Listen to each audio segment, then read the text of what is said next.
SJDA দুর্নীতিকাণ্ডে গ্রেপ্তার হন মালদা জেলাশাসক গোদালা কিরণ কুমার। বাকিদের গ্রেপ্তারের দাবিতে রবিবার মিছিল ও পথসভা করে ডিওয়াইএফআই। এদিকে গোদালা গ্রেপ্তার ও শিলিগুড়ি পুলিশ কমিশনার কে জয়রামনকে সরানোয় চিন্তার ভাঁজ আইএএস ও আইপিএস মহলে। এসজেডিএ দুর্নীতির তদন্তে নেমে শিলিগুড়ি কমিশনারেটের পুলিশ শনিবার গ্রেপ্তার করেন মালদা জেলাশাসক তথা প্রাক্তন এসজেডিএ সিইও গোদালা কিরণ কুমারকে। গোদালা গ্রেপ্তারের পর শিলিগুড়ির পুলিশ কমিশনার কে জয়রামনকে রাজ্য সরকার দায়িত্বভার জাভেদ শামীমের হাতে দিয়ে কলকাতায় আসার নির্দেশ দেন। গোদালা গ্রেপ্তারের পর থেকেই রাতের ঘুম ছুটেছে মাটিকারা নকশালবাড়ির কংগ্রেসের বিধায়ক শঙ্কর মালাকার, শিলিগুড়ির তৃণমূল কংগ্রেসের বিধায়ক রুদ্রনাথ ভট্টাচার্য, তৃণমূল কংগ্রেসের কাউন্সিলর রঞ্জন শীল শর্মা ও জলপাইগুড়ির তৃণমূল নেতা চন্দন ভৌমিকের। এরা সকলেই এসজেডিএর সদস্য ছিলেন।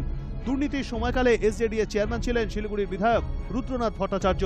5ই আগস্ট শিলিগুড়ির বিধায়ক রুদ্রনাথ ভট্টাচার্য ও এসজেডিএর সদস্য চন্দন ভৌমিককে জিজ্ঞাসাবাদ করেছিল শিলিগুড়ি পুলিশ।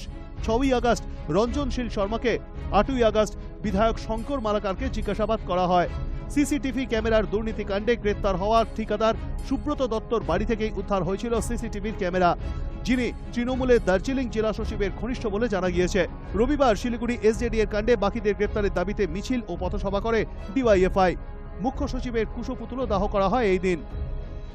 সরকারের নীতি সম্পর্কে মানুষ অবহিত হয়েছে। চুরি করলে প্রমোশন আর চোর ধরলে সাসপেনশন, এই সরকারের নীতি হচ্ছে এটাই। পশ্চিমবঙ্গে বর্তমানে দুভাবে লুট চলছে। প্রথম হচ্ছে জনগণের পয়সা লুট হচ্ছে প্রতারকের হাত ধরে, সারদা চিটফান্ড যার বড় উদাহরণ, তৃণমূলের নেতৃত্বের সহযোগিতায়।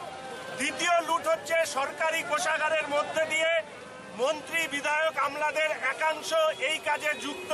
এসজেডিএ তার হচ্ছে উদাহরণ। রাজ্য সরকার বাধ্য এই কেসের অন্যতম অভিযুক্ত তৃণমূলের নেতা শিলিগুড়ির বিধায়ক এসজেডিএর প্রাক্তন চেয়ারম্যানকে গ্রেপ্তার করা ছাড়া রাজ্য সরকারের কাছে আর কোনো রাস্তা নেই। গোদালা গ্রেপ্তারে রাজ্যে আইএএস মহলে ব্যাপক ক্ষোভের সৃষ্টি হয়েছে। আইপিএস অফিসার কে জয়রামনকে শিলিগুড়ি কমিশনারের পদ থেকে সরিয়ে দেওয়ায় ক্ষোভ সৃষ্টি হয়েছে আইপিএস মহলেও। এতেই চিন্তায় রয়েছেন এসজেডিএর তৎকালীন চেয়ারম্যান ও শাসক দলের নেতা কাউন্সিলররা। এছাড়া অভিযোগ উঠেছে আয়ের সঙ্গে সঙ্গতিহীন সম্পত্তি নিয়েও। প্রসেনজিৎ রাহার report, hi news network, Siliguri.